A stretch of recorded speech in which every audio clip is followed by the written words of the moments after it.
আসসালামু আলাইকুম। আপনারা অনেকেই আমাদের গরু দেখতে চাইছেন, তো একদিনে তো আর সব দেখানো সম্ভব না। আমি একটা একটা শেড করে আপনাদেরকে দেখাবো। আজকে মূলত হচ্ছে যে সকালবেলা কারেন্ট চলে গেছে আমাদের ওই শেডের ওই ফার্মের গরুগুলারে গোসল করানো হয়েছিল, কিন্তু এইগুলারে গোসল করানোর আগে কারেন্ট চলে গেছে। তো আজকে আমি এগুলার গোসল করাই আর হচ্ছে যে আপনাদেরকে দেখাই জিনিসটা আগে পরিষ্কার করে নিই।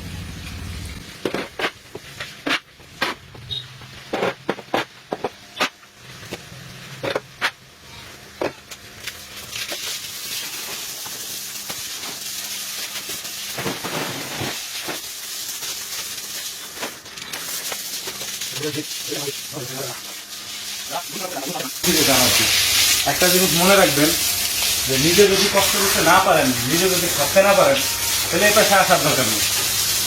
এটা মূলত হচ্ছে নিজের কাজ। আপনি কর্মচারী দিয়ে হাজার হাজার টাকা দিয়ে করাবেন, আপনার ওই খাম টিকবে না। এখানে দড়িটা দিয়ে রাখছে হচ্ছে গিয়ে এইগুলার আক্রমণ করে, ঠিক আছে? আর অনেক জায়গা নাই দড়ি দিয়ে রাখছে, ওই পাশে না দেখে পারে।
মোটামুটি ওদের গোসল কমপ্লিট।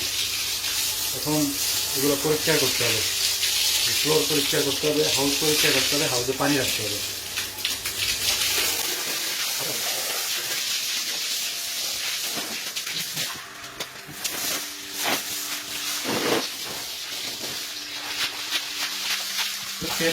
মোটা গোড়া আর কি, এগুলো ওনারা খাইতে পারে না, ফেলাই যায় আর কি।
যে সময় গোসল করাইতে আসি তখন মূলত আমি হচ্ছে আগে পরিষ্কার করি, আগে গোসল করাই, তারপরে হচ্ছে পরিষ্কার করি। কারণ কারেন্টের যে অবস্থা, বিদ্যুৎ ছাড়া তো সম্ভব না। তো আগে গোসল করাই যাতে গোসল কমপ্লিট হয়ে যায়, কারণ এগুলো এমনি শুয়েও পরিষ্কার করা যায়।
মোটামুটি এখন হাউসে পানি দিয়ে দিচ্ছি। এখন ফ্যান চালাই দিব।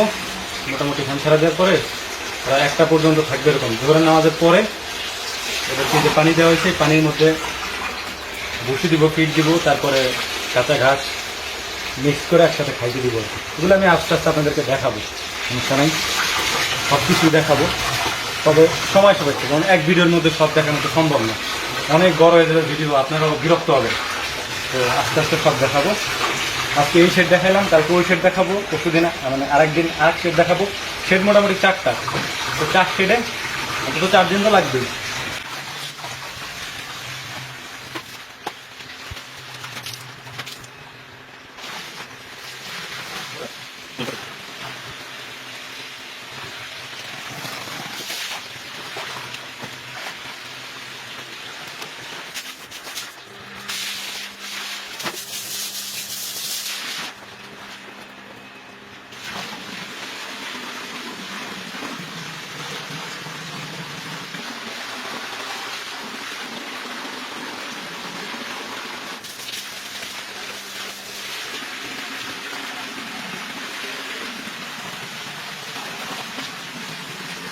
ফ্যান ছেড়ে দিব, ওরা 2টা পর্যন্ত বা 1:30 আর কি, 1:30 নামাজের পর পর্যন্ত ঘুমাবে, তারপরে খাওয়া দাওয়া করবে দুপুরে।